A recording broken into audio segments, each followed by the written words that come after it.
유럽에서 제1차 세계대전이 끝나고 난 다음 그 전쟁에서 부상을 입고 거의 회복된 한 청년이 1919년도에 시카고에 있는 작은 한 마을에 그는 이사를 하게 되었습니다. 그가 그 마을에 이사하게 된 유일한 이유가 있다면 다른 것이 아니라 그 당시에 유명한 작가인 쇼드 앤더슨이라는 분이 그곳에 살고 있어서 그에게 배우고 싶은 그 마음 때문에 그의 옆집에 집을 얻어서 살게 된 것입니다. 이 청년은 귀찮을 일만큼 앤더슨에게 접근을 했고, 또 접근은 남다른 열정을 가지고 다가오는 이 청년을 위해서 자기가 알고 있는 모든 지식과 지혜를 나누어 주고 싶은 마음으로 계속해서 교제를 하게 되었습니다. 함께 토론도 하고 글 쓰는 법도 가르쳐 주고 자신이 가지고 있는 모든 비결들을 이 청년에게 이야기해 주면서 결국은 그 당시에는 참 힘들었던 출판업 사람들에게도 이 청년을 소개해 주었습니다. 이 청년은 계속 성장했는데, 이 청년이 누군가 하면 여러분도 잘 아시는 바로 노벨 문학상과 퓰리처상을 받은 유명한 작가인 어니스트 해밍웨이였습니다. 이 청년 외에도 쇼드 앤더슨이라는 이분은 3명의 노벨 문학상을 받은 제자들과 4명의 퓰리처 문학상을 받은 제자들을 길러냈습니다. 유명한 문학평론가인 말콤 카울리라는 분이 앤더슨을 향해서 이렇게 평합니다. 다음 세대의 문체와 비전에 자신의 자취를 남긴 그 세대의 유일한 작가였다, 그렇게 평을 냈습니다. 사랑하는 여러분, 오늘 많은 분들이 좌절합니다. 우리는 시대가 어떻게 바뀔지도 모르고 세대가 어떻게 바뀔지도 모르면서 우리가 해야 될 일이 아무것도 없어져 간다고 그렇게 생각할 수가 있습니다.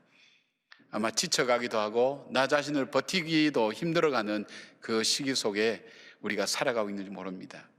오늘 이 본문에 나오는 바로 이 엘리야라고 하는 이 사람은 자기 인생에 있어서 가장 좌절하고 절망하고 이제 자기는 더 이상 할 일이 아무것도 없다고 하는 바로 그 순간 하나님께서 그에게 나타나셔서 지금 바로 그 엘리야가 해야 될 일이 있다고, 그리고 그것은 지금 하는 것보다 더 중요한 다음 세대를 위해서 준비해야 될 중요한 일들이 있다는 것을 엘리야에게 말씀하고, 그리고 바알에게 무릎 꿇지 않는 7,000명과 더불어서 엘리사라는 한 사람을 소개해 주십니다. 그리고 하나님은 그 엘리사가 자기의 시대를 살아갈 때 정말 하나님의 사람으로 이 어려운 시대를 살아갈 수 있는 사람으로 살아갈 수 있도록 훈련을 시켜주시고 가르쳐 주기를 하나님은 원하셨습니다.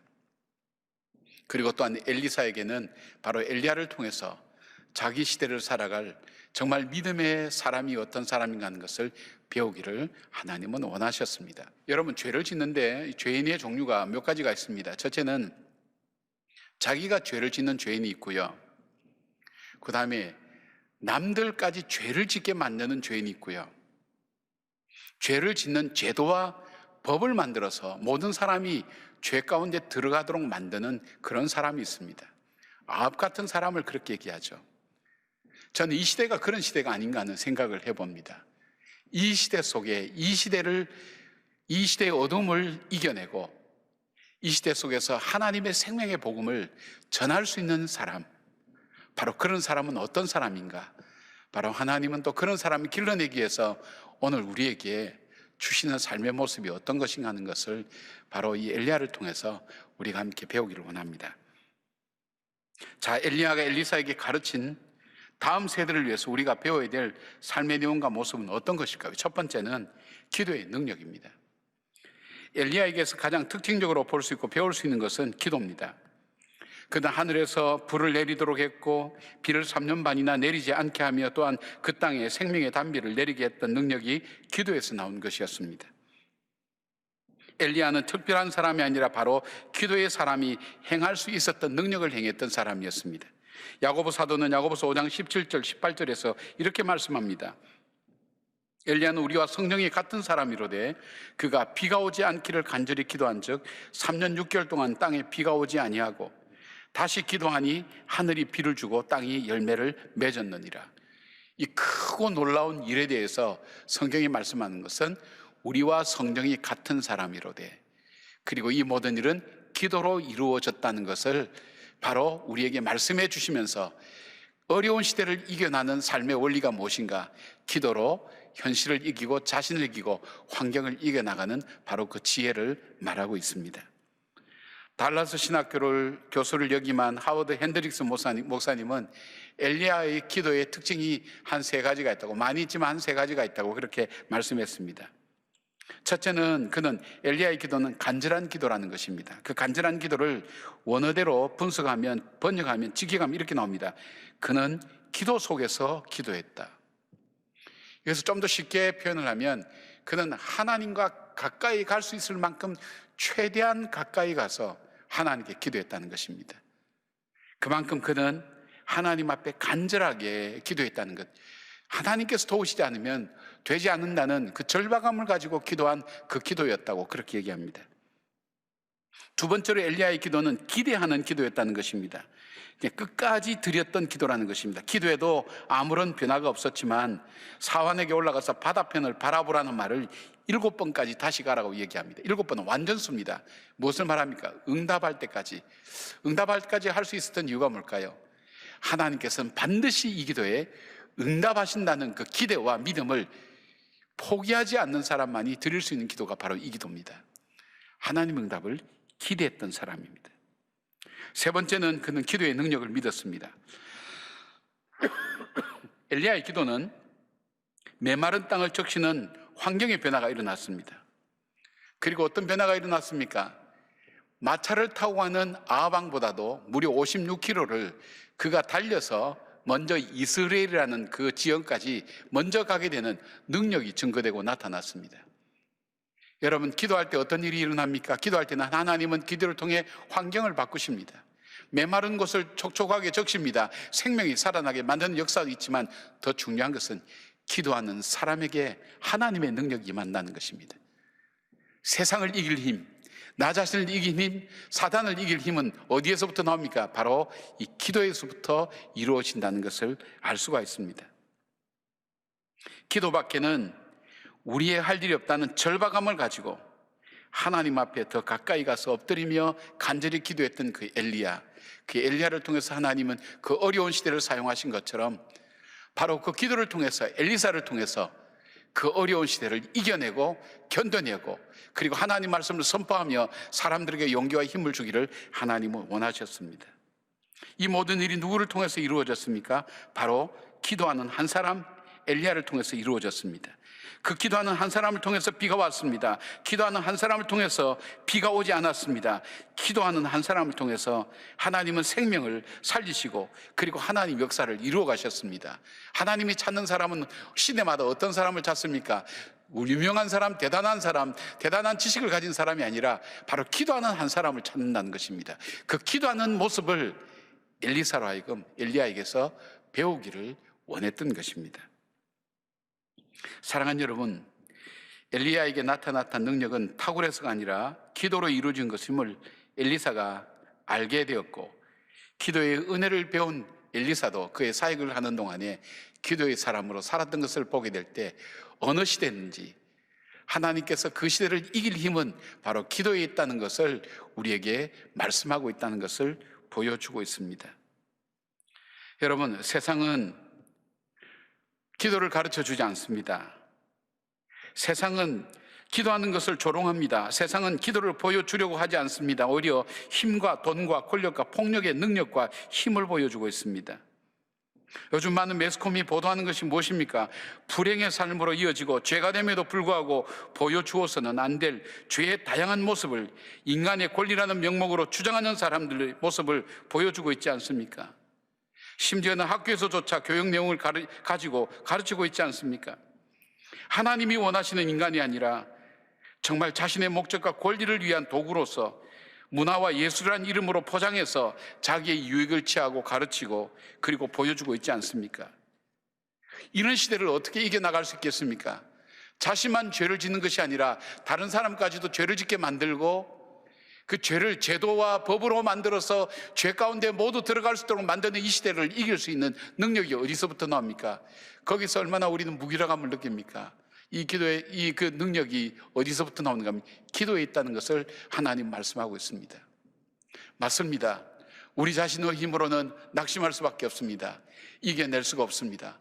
아합의 권세와 이세벨의 권세를 이겨낼 수 없지만, 그보다 더 악한 세대를 이겨낼 수 없지만, 하나님은 엘리야의 그 기도를 통해서 그 시대를 이겨나가고, 그 시대 속에서 하나님께서 행하시기를 원하시는 하나님의 거룩한 뜻을 행했던 바로 그 사람 엘리야를 통해서 엘리사를 만드셨고, 무릎 꿇지 않는 7,000명을 만드셨고, 그 어두운 시대에 하나님의 계획과 역사를 이어갈 수가 있게 된 것입니다.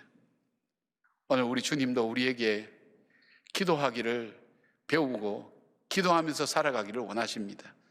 이 어려운 시대를 이기는 것, 그것은 돈에 있는 것도 아니요, 코로나가 빨리 끝나는 것도 아니요, 우리에게서 내가 가지고 있는 문제가 해결되는 것도 아니요, 우리가 이 시대를 이길 수 있는 유일한 힘이 있다면 바로 기도에 있다는 것을 꼭 배우기를 원합니다. 그리고 그 증인으로 저와 여러분을 주님은 부르고 계십니다.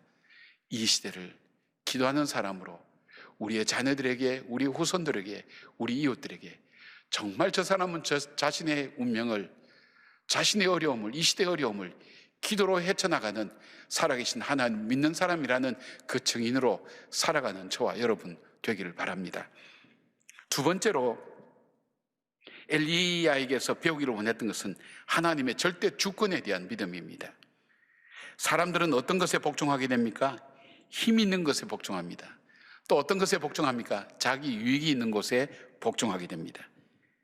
그 힘이 자신의 생존에 영향을 주고 이해에 유익을 준다고 생각한다면 복종할 뿐 아니라 오히려 그것을 숭배하고 미화시킵니다. 오늘 본문을 보면, 본문 앞뒤로 보면 엘리야가 계속해서 사용하는 표현이 나옵니다. 그거는 여호와께서라는 표현입니다.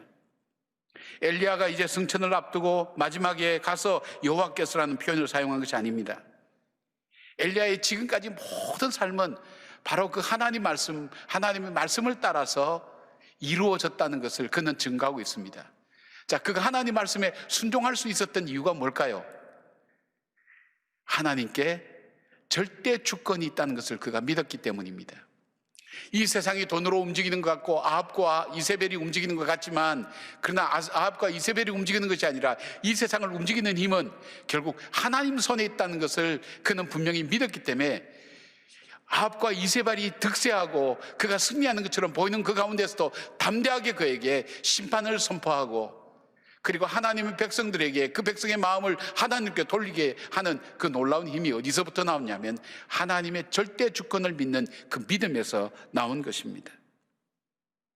갑자기 아합 앞에 나타나서 하나님의 심판을 선포한 것도, 그가 인간적인 절망과 그리고 포기 가운데 있을 때 다시 일어서서 용기를 가질 수 있었던 것도 하나님의 절대 주권을 믿었기 때문입니다. 세상은 내 능력이나 환경이나 여러 어떤 것에서 이루어지는 것이 아니라 바로 하나님의 손에 있다는 것을 믿는 사람은 하나님 말씀을 지킵니다. 하나님 말씀을 따라갑니다. 하나님 말씀에 순종하게 됩니다. 이것이 바로 하나님을 향한 절대 믿음입니다. 이 믿음이 없이는 결코 우리가 하나님 말씀에 순종하거나 따라갈 수가 없습니다. 시편 146편 3절에서 5절 시편 기자는 이렇게 고백합니다. 귀인들을 의지하지 말며 도울 힘이 없는 인생도 의지하지 말지니 그의 호흡이 끊어지면 흙으로 돌아가서 그날에 그의 생각이 소멸하리로다. 야곱의 하나님을 자기의 도움으로 삼으며 여호와 자기 하나님에게 자기의 소망을 두는 자는 복이 있도다. 여러분, 시편 기자의 고백이 그겁니다. 높은 사람들, 귀한 사람들, 지식이 많은 사람들, 그들이 우리에게 힘이 되고 희망이 되는 것처럼 그렇게 보여서 의지하지만 그 호흡이 끊어지면 한순간이 흙으로 돌아간다는 것입니다. 우리는 역사 속에서, 우리의 상황 속에서 이런 일들을 많이 바라보고 있습니다. 그럼에도 불구하고 우리는 사람을 의지하고 세상을 의지하고 돈을 의지하고 물질을 의지하고 자기 생각을 의지하고 살아간다는 것입니다. 여러분, 지금은 하나님의 절대 주권하면 비웃는 곳이 너무 많습니다. 낡은 것이라고 생각합니다. 아방 시대에 자기 유익을 위한 종교인 바알과 아세라를 우상으로 숭배하는 그 시대에 하나님께서 엘리야를 통해서 이 백성이 변치 않고 하나님 백성으로 살아남을 수 있는 방법이 뭘까? 하나님의 절대 주권을 믿는 것입니다. 바로 이적과 기적도 바로 이 엘리야를 통해서 보여주심으로 하나님께서는 이 엘리사에게도 이 세상에 죽고 사는 것과 화복이 하나님께 달려있지 결코 세상에 있지 않다는 것을 배우고 또 그것을 익히고 그것대로 살아가기를 하나님 원하셨던 것입니다. 여러분, 저와 여러분은 어떤 시대에 살고 있나요? 말씀드린 것처럼 아까 이세벨의 시대에 살고 있지는 않습니까? 죄를 제대로 만들어서 죄가 죄인 줄 깨닫지 못하고 살아가게 만들고 죄를 당연하게 여기는 그 세상 속에 살고 있어서 사람의 기준이 바뀌어지고 자기 이익이 최고로 되어져가는 그 시대에 우리는 살고 있습니다. 이 시대를 살아낼 수 있는 힘이 뭘까요? 말씀의 절대권입니다. 말씀 속에서 우리의 생명이 있고 말씀 속에서 우리의 소망이 있고 말씀 속에서 우리가 걸어갈 길이 있다는 것을, 그래서 그 말씀이 내 발의 등이 되고 내 길이 빛이 된다는 그 사실들을 우리가 믿음으로 고백하지 않으면 살아갈 수 없는 시대에 우리는 걸어가고 있다는 것입니다. 사랑하는 여러분, 주님 말씀 속에 생명이 있습니다. 그리고 우리가 이 어려운 시대 속에 우리가 하나님의 그 말씀을 믿고 살아가는 그 모습을 통해서 우리의 자녀들이 인생이라는 것은 하나님 손에 있구나 하는 것을 그들이 배우게 됩니다. 우리가 하나님의 말씀을 귀하게 여기고 그 말씀 속에 내 삶을 맞추기 위해서 몸부림치는 그 안타까움 속에서 우리와 더불어 살아가는 시대의 사람들이 생각할 때 정말 인생의 진리와 살 길은 바로 하나님 말씀 속에 있구나, 하나님에게 이 절대 주권이 있구나 하는 것을, 그 믿음을 표현하고 살아갈 때 우린 제 길로 들어가지 않게 되는 것입니다. 어리석은 사람은 하나님이 없다 하더라 하는 그 말을 그대로 받아 믿고 살아갑니다. 하나님이 없다고 얘기하는 세상 사람들이 자기 중심이 되고 물질 중심이 되는 이 세상 속에서 이 세상을 이길 힘은, 이 모든 것이 복의 근원이 하나님께 있다는 사실을 믿음으로 다시 고백하는 것입니다. 사랑하는 여러분, 이 어려운 시대에 하나님의 절대 주권을 다시 믿고 하나님의 그 말씀대로 반드시 이루어진다는 걸 믿고 어리석어 보일 수 있을 만큼 하나님 말씀을 따라 순종하며 믿음으로 걸어가는 것을 배우시고 그 말씀대로 사는 저와 여러분 되기를 바랍니다. 세 번째는 사명에 대한 가르침입니다. 사명에 대한 것은 엘리야와 엘리사에게 하나님 모두 가르쳐준 교훈입니다. 사람은 무엇으로 살 것인가? 사명을 따라 살기를 하나님은 원하십니다. 엘리야와 엘리사도 하나님께서 그에게 그 땅에 보내시고 그를 부르신 그 목적을 따라 살기를 원하셔서 그 사명을 따라 사는 삶에 대해서 주님은 가르치고 훈련시킵니다. 엘리야의 절망이 무엇이었습니까? 사명으로 살기에는 너무나 힘든 세상이었습니다. 사명으로선 생명을 유지할 수 없다는 위협과 두려움밖에 없었습니다. 사명으로 사는 사람은 로뎀나무 아래 도망쳐서 죽여달라고 좌절하든지 아니면 폐쇄된 동굴 속에서 알 수 없는 미래를 살게 된다는 것입니다. 베드로처럼 사명을 따라 살았던 사람이 있을까요? 그러나 아무리 자기의 신념이 강하고 실천과 정의감이 강해도 바로 이 사명을 따라 사는 삶은 결국 좌절이고 포기할 수밖에 없는 세상 속에 우리가 살고 있다는 것을 보여주고 있습니다. 사명을 따라 산다는 것은 거센 물살을 거슬러 올라가는 것 같은 고난과 시련의 삶이라는 것입니다. 인간의 힘으로는 대세를 거스릴 수가 없다는 것입니다. 물을 따라 흘러가는 고기처럼 현실을 따라 흘러가야 편안한 삶을 살게 된다는 의식입니다. 그러나 사명을 따라 사는 사람은 고난과 시련 가운데서도 자신을 이 땅에 보내신 하나님의 뜻을 이루어가는 사람입니다. 그래서 엘리야도 자기 시대를 사명으로 살 수 있었고 엘리사도 자기 시대를 사명으로 살면서 하나님의 거룩한 구원의 역사를 이어갔던 것을 보게 됩니다. 하나님께서 엘리사를 부를 때에 엘리야가 그의 겉옷을 그 위에 던졌습니다. 이것은 엘리사를 엘리야의 후계자로 부른다는 의미입니다. 엘리야의 사명을 너도 같이 짊어지고 그 사명대로 산다는 걸 얘기합니다. 그때 엘리사는 자기가 소를 버려두고 바로 그 자리에서 엘리야를 따라 나섰습니다. 본문 엘리야가 하늘로 올라갈 때 엘리사가 구하는 것이 무엇일까요? 9절 말씀입니다. 그놈이 엘리야가 엘리사에게 이르되 나를 내게서 데려감을 당하기 전에 내가 내게 어떻게 할지를 구하라. 엘리사가 이르되 당신의 성령이 하시는 역사가 갑절이나 내게 있게 하소서 하는지라.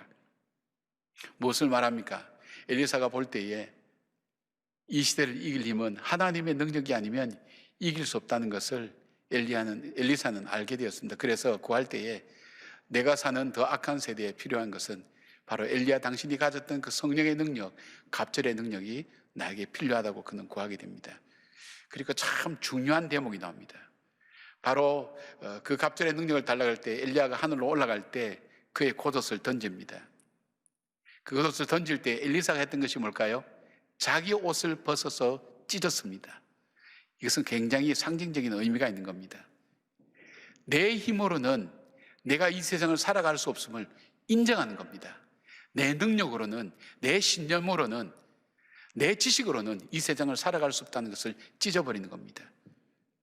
선지자 미가는 이렇게 고백합니다. 미가서 3장 8절 현대인으로 성경으로 읽어드리겠습니다. 그러나 여호와께서 나에게 성령과 권능으로 채워주시고 올바른 판단력을 주셨으므로 내가 이스라엘 백성의 죄를 가감하게 선언할 것이다. 성령의 힘과 능력을 덧입고 분별을 힘입을 때 무엇이 죄인지, 무엇이 잘못된 것인지, 그리고 죄를 지적하는 그들을 죽이려고 하는 그들 앞에서도 담대하게 전할 수 있는 그 담대함과 능력이 어디서부터 나옵니까? 하늘로부터 임하는 능력에서 나온다는 것입니다. 스가랴 4장 6절 그가 내게 일러 가로되 여호와께서 스룹바벨에게 하신 말씀이 이러하니라. 만군의 여호와께서 말씀하시되 이는 힘으로도 되지 아니하며 능으로도 되지 아니하며 오직 나의 신으로 되느니라. 하나님의 능력을 힘입지 않고는 사명자로 살아갈 수가 없습니다. 좀 더 쉽게 말씀드릴까요, 여러분? 하나님께서 여러분 가정에 자녀를 주셨을 것입니다. 그 자녀를 아버지의 지식이 풍성하고 아버지의 덕이 풍성하다고 해서 자녀가 정말 그렇게 잘 자라든가요? 저는 정말 제가 지난번 있었던 교회 속에서 우리나라에서 알아준 석학인데 그분이 중학교 2학년 되는 딸 때문에 우는 것을 봤습니다. 세상은 나를 알아주는데 저 딸만은 아빠가 누군지를 모른다고. 우리 마음대로 되지 않습니다. 내가 저 딸을, 저 아들을 하나님의 뜻대로 기르고 싶어도 우리 힘으로 기르면 그 사람은 하나님의 사람이 되는 것이 아니라 세상의 사람이 되고 나와는 영적인 거리는 멀어지게 됩니다. 어떻게 할까요? 하나님의 은혜를 구하셔야 됩니다. 하나님의 능력을 구하셔야 됩니다. 내가 정말 하나님 앞에 좋은 엄마 아빠가 되기 위해서, 하나님께서 내게 주신 이 자녀를 믿음으로 기르기 위해서 하나님께 구하셔야 됩니다. 직장도 사업도 다른 일도 마찬가지입니다. 내 인생을 의미 있게 살기 위해서 내가 내 노력 가지고 내 지식 가지고 내 최선을 다하면 된다고 생각, 정말 그렇게 해서 사라질까요? 우리가 나중에 이게 아니었구나라는 결론을 얻기 위해서 이 아까운 인생을 허비할 필요는 없지 않습니까? 바로 하나님께 있습니다. 하나님의 능력과 은혜를 구할 때 어려운 시대 속에서 사명을 감당한 사람으로 살아갈 수 있다는 것을 엘리사는 엘리야를 통해서 배울 수 있게 된 것입니다. 저는 설교의 시작을 쇼드 앤더슨이라는 작가 이야기로 시작했습니다. 사람들은 연구했습니다. 앤더슨이라는 사람이 어떻게 저렇게 훌륭한 노벨상과 프리처상을 받는 제자들을 양육할 수 있었을까?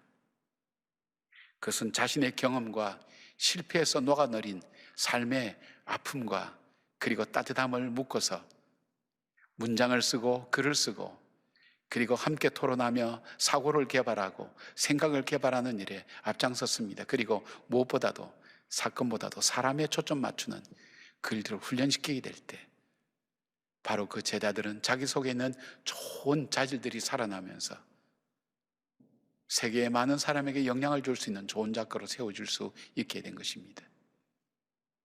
사랑하는 여러분, 주님은 오늘 이 시대에 우리를 엘리야로 부르셨습니다. 우리가 살아가는 삶이 우리 삶이 아니라 우리의 삶은 우리의 자녀들에게, 이웃들에게 영향을 줄 수가 있습니다. 어떤 영향을 주시겠습니까? 정말 거룩한 영향을 주기 위해서 어떻게 사시겠습니까? 그렇게 살아갈 수 있는 것은 기도에 있습니다. 그리고 하나님의 절대 주권을 믿는 그 믿음에 있습니다. 그리고 하늘의 힘을 덧입는 그 사명에 있다는 것을 기억하면서 이 시대의 엘리야처럼 살고 시간을 흘러 우리의 자녀들이, 우리 후손들이 더 어려운 시대를 살 때도 하나님의 거룩한 뜻이 중단되지 않도록 하나님의 거룩한 뜻을 따라 오늘도 걸어가는 이 시대의 엘리야로 살아가는 저와 여러분 되기를 주의 이름으로 축원합니다.